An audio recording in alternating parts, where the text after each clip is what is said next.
Hi everyone, welcome back to the channel. So today we are starting with a new series for UPSC EPFO examination. So in this series we will try to do the analysis of previous year questions from various subjects or different subjects. So today we are beginning with the history questions, history PYQs, and here we are discussing 2021 enforcement officer accounts officer question paper. So in 2021, the exam was held for enforcement officer and accounts officer, and we'll see the previous year questions or PYQs from history subjects. So in 2021 paper, there were total 16 questions which were asked from history subject, and based on our analysis, we can say that they are doable.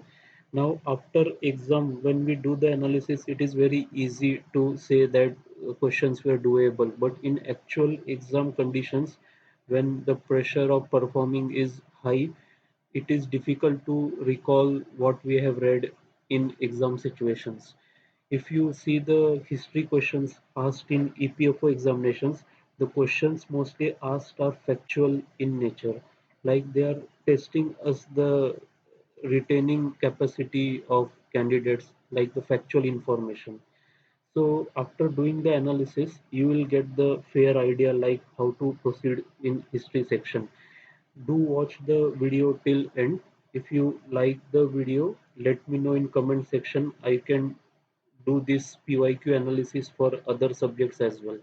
So let us start with 2021 history questions.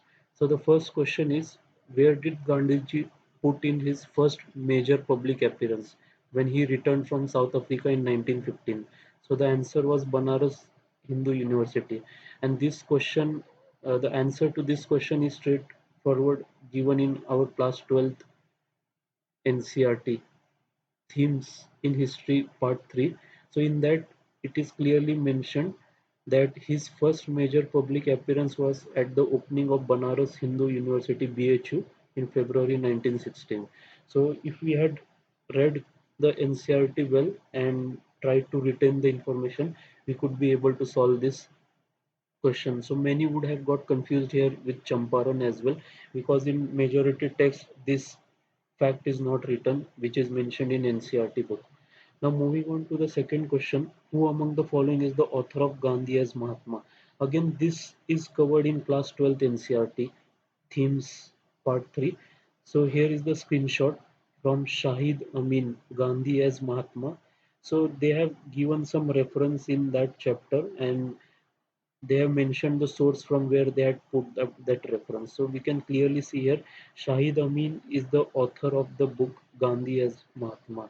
So again, it stresses on the importance of reading the factual information very well and the importance of NCRT textbook.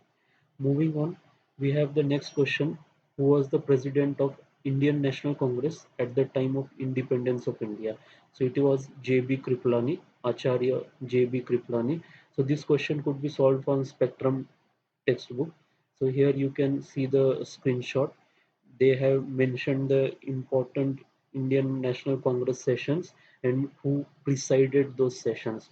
So we can clearly see here in 1946 Acharya J.B. Kripalani was appointed as the president of Indian National Congress, and only in 1948 Pattabi Sitaramaya got replaced as president of INC. So from this we can infer that J.B. Kripalani was the president of INC at the time of independence of India. Moving on, during 1931, under whose leadership strong Kisan Sabha movement developed in Gaya district of Bihar. So it is again covered in Spectrum textbook, but it is quite easy to say now, but in actual exam it is difficult to recall the name of personalities who was heading what kind of movement in pre-independence era. So we can see here Jadu Nandan Sharma. He activated the Kisan Sabha movement in Gaya district of Bihar. So here the option A is the correct answer for this question. Next question. Let us try to see the next question. Who produced who produced the Pirpur report in 1938. So it was Muslim League, and this is again covered in our Spectrum textbook. So here you can see the screenshot of that textbook. Like in meanwhile, All India Muslim League, annoyed with Congress for not sharing power with them, established Pirpur Committee in 1938 to prepare a detailed report on atrocities supposedly committed by Congress ministries. So this was covered in Spectrum, but again, as I told you, it is difficult to recall in actual examination unless revised multiple times. Moving on, the next question is, who among the following was founder of Swatantra Party? So it was C. Rajgopalachari. He was the founder of Swatantra Party.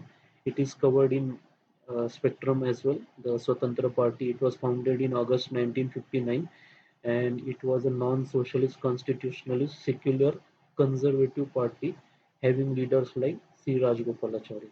So again, personalities and the parties or the associations they created is important for our examination. Moving on, the next question is, which one of the following does Nirguna Bhakti refer to? So in answer key, they have cancelled this question. Only one question was cancelled last time, and it was this question which was cancelled. So Nirguna Bhakti, as per NCRT, if we see this, this is the screenshot of NCRT textbook.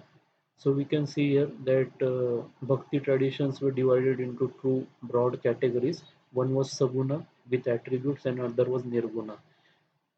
So in last line it is written Nirguna Bhakti on the other hand was worship of an abstract form of God. So going by NCRT we can mark option D as abstract form of God worship as our correct answer. But as I told you in final answer key they had cancelled this question, but this could be solved from NCRT textbook. Now, the next question is, what did Aine Akbari seek to promote within frontiers of Mughal state? So we know that Abu Fazl had written three books, three volumes, and one of the volume was Aine Akbari. So if you see this screenshot from NCRT textbook, it is written Aine Akbari, the Mughal Empire is presented as having a diverse population consisting of Hindus, Jainas, Buddhists, Muslims, and a composite culture. So, if we remember this, that it emphasized that Mughal Empire was a tolerant empire and it consisted of population from various religions and it had a composite culture. So, going by the options, we can see that option C reflects the best possible statement of explanation, like social harmony with the support of strong ruling class. So Aine Akbari tried to promote the social harmony that existed in Mughal state through this book. Moving on to the next question, Gandhiji's salt march to Dandi was started from which one of the following places? So a very straightforward question, an easy question, Sabarmati Ashram. So covered in our Spectrum book as well. So M.K. Gandhi formally launched civil disobedience movement on April 6, 1930 and Dandi march from Sabarmati Ashram to Dandi, thus breaking salt law imposed by government. So very easy question. Moving on, who among the following was not a member of socialist group in Congress party? So the answer to this question is Rajendra Prasad. So here is the screenshot from Spectrum book, but again, as I said, it is difficult to recall in examination. So Jay Prakash Narayan, Achyut Patwardhan, Yusuf Mehrali, Ashok Mehta, Minu Maslani, they all wanted Congress to have affinity with left wing. So as a result, they aligned or they formed a Congress Socialist Party in 1934 and it was supported by Narendra Dev. So we know that Narendra Dev supported it. Jay Prakash Narayan was the main member of Congress Socialist Party and NG Ranga, it is also mentioned somewhere in the spectrum that he was again aligned to this Congress Socialist Party, but difficult to remember. So Rajendra Prasad here is the correct answer, who was not a member of Socialist group in Congress Party. Moving on, which one of the following was not recommended in Macaulay's 1835 minutes? So it talks about the education policies of British. So if we see this screenshot from NCRT textbook, so it clearly says that it wanted to stop the promotion of Oriental institutions. So we know that there was two sections in British itself, Anglicists and Orientalists. So these Anglicists wanted to educate only the certain population of Indian people. They did not want to educate all of India's population. They only wanted a handful of population to be educated, and that too in Western text and English as a medium of language.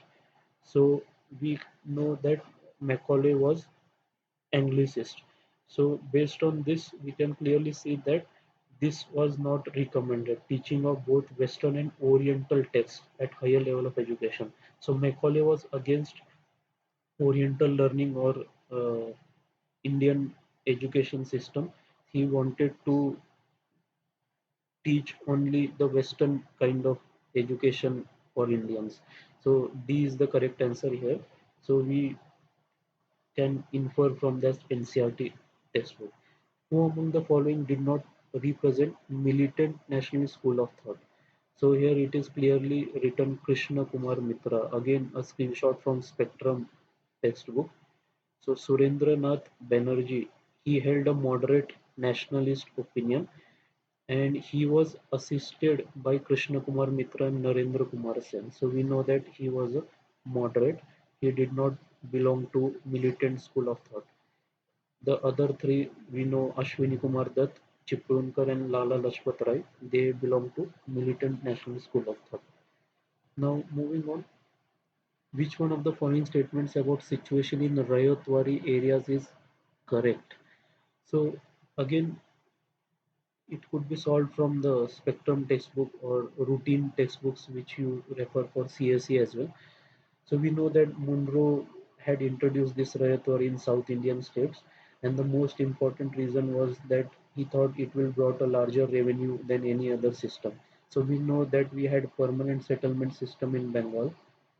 Then the British experimented with Rayatwari system as well, and then we had Mahalwari system as well.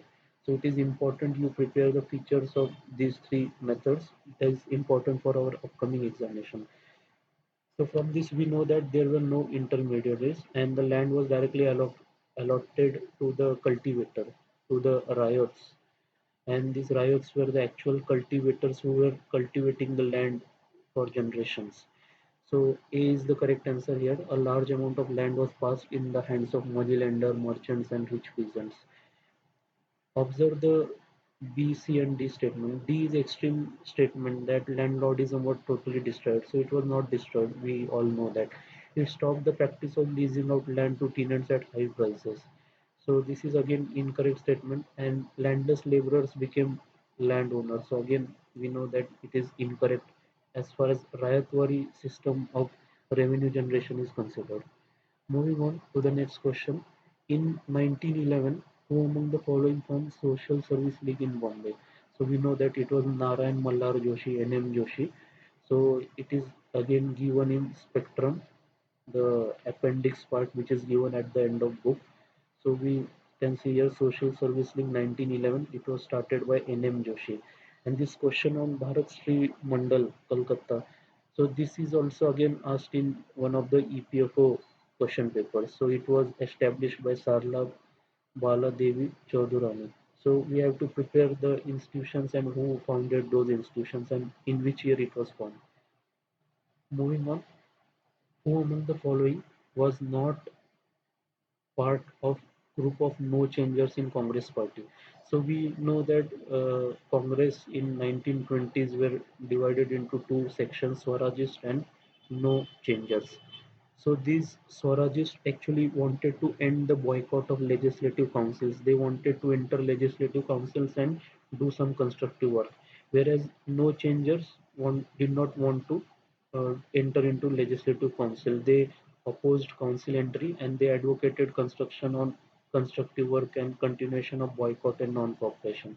So we can see here like Vallabhbhai Patel, Rajendra Prasad, M.A. Ansari. So Vallabhbhai Patel, Rajendra Prasad, and M.A. Ansari. So these were the members of no changers in Congress party. Motilal Nehru, C.R. Das, we know they are from Swarajist group.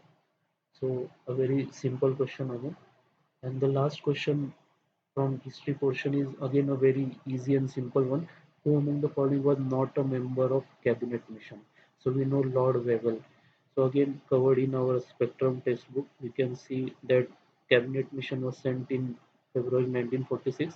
So it had three members: Pethick Lawrence, Stafford Cripps, and A.V. Alexander. So Lord Wavell is the correct answer here.